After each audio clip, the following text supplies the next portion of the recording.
Para sa mga oily dyan at saka yung mga may pores, ito yung ma-advise ko sa inyo na magandang moisturizer. This is from Skin 1004.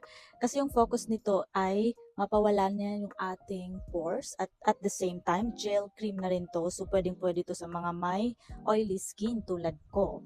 So kaya ito na yung binili kong moisturizer ko kasi ito yung kailangan ng skin ko. Ang ganda nito guys kasi napaka lightweight nitong moisturizer na to. Para siyang water lang.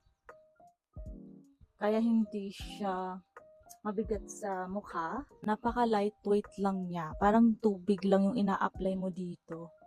Kung sensitive din yung skin mo, pwedeng pwede ka dito kasi yung mga products ni Skin 1004 ay mild lang. From Korea kasi yung mga products nila.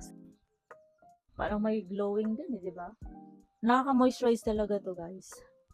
Nakaka-moisturize yan. Ayan. Di ba? Kita nyo yung glow. Wala pa akong ginagawa.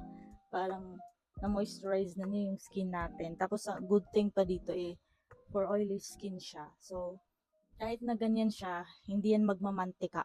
Talagang ginawa to for oily skin. Na kahit hindi ka mag-serum or yung mga pampakinang na mga glow-glow, okay lang kasi may moisturizer naman na ganito. Try nyo rin to guys. Sa lahat ng mga moisturizer na from Korea na alam kong high quality na moisturizer, dito kayo sa Skin 1004. Kasi yung price nila guys, nasa mid-range lang naman. Hindi naman sobrang mahal, hindi din naman sobrang mura. Sobrang trusted sila pagdating sa mga Korean or made in Korea na products. Sila yung maaasahan.